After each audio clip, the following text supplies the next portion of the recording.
In the winter of 1943, Berlin was quiet in a way that felt unnatural. Air raid sirens had become routine. Bomb craters were no longer shocking, and maps inside military headquarters were covered with pins that no longer moved forward, only sideways or back. This was not the sound of defeat. It was the sound of something heavier. Realization. For years, Germany had fought believing the war would be decided by men, by courage, by discipline, by superior weapons in the hands of superior soldiers. What German leaders were beginning to understand was that this war had slipped out of human scale, and once that happened, it could no longer be controlled. This was not the moment Germany lost the war. This was the moment Germany realized the war was no longer winnable. This is the moment when history snapped. German military culture had been shaped by experience. The First World War had taught painful lessons about stalemate and attrition. Germany believed it could never again survive a long war of resources, so it designed a different kind of warfare. Fast, decisive, relentless. Blitzkrieg was not just a tactic. It was a philosophy. Wars would be won quickly, before factories, fuel, and raw materials became decisive. And for a time, this belief appeared correct. Poland collapsed. France fell in weeks. Armies that were larger on paper disintegrated under speed and coordination. From Berlin, it looked like history had chosen sides. Industry mattered, but only to support momentum, not to replace entire armies. Germany believed it had solved modern war. Across the Atlantic, the United States was thinking about war in a completely different way. America did not have recent memories of defeat. It did not fear attrition the same way. Its strength was not tradition or doctrine. Its strength was capacity. When the United States entered the war, it did not mobilize an army first. It mobilized a society. Factories that once built refrigerators, cars, and washing machines were redesigned almost overnight. Engineers optimized processes, not heroics. Production schedules mattered more than battlefield glory. This was not preparation for a campaign. It was preparation for scale.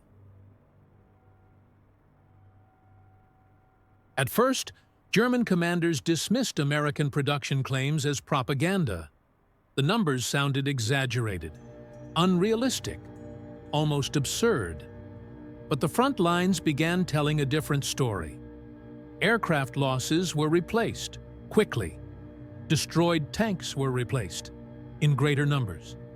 Supplies flowed steadily, regardless of setbacks. Germany could still win battles, but it could no longer win exchanges. Every loss now had weight, and every American loss was temporary. This was the moment war changed character. Not emotionally, mathematically. German factories worked under impossible conditions. Bombing raids disrupted production. Transport networks fractured. Skilled labor vanished into uniforms or rubble. Meanwhile, American factories expanded. New plants appeared where empty fields once stood.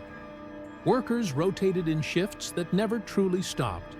Production targets were raised, then exceeded. This was not competition. It was imbalance. German leaders began to understand something deeply unsettling. Even perfect decisions could no longer reverse the equation. The system itself was stronger than any commander. There was no single moment of collapse, no announcement, no admission of defeat, just a slow recognition that plans no longer aligned with reality.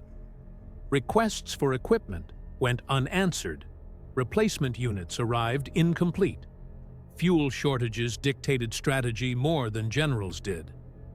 The question shifted.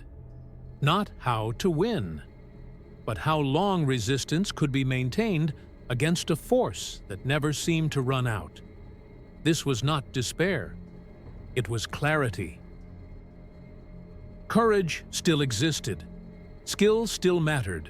But courage cannot manufacture aircraft, and skill cannot replace destroyed infrastructure. Germany had prepared its people for sacrifice. America had prepared its system for endurance. Once that difference became clear, the outcome stopped being flexible. The war would continue. Battles would still be fought. But the direction was set. History does not always change in explosions. Sometimes it changes in spreadsheets, in production reports, in numbers that quietly overwhelm human intention. This was not the moment Germany lost the war. It was the moment the war escaped human control. History bent under pressure. And then it snapped. This is history snapped.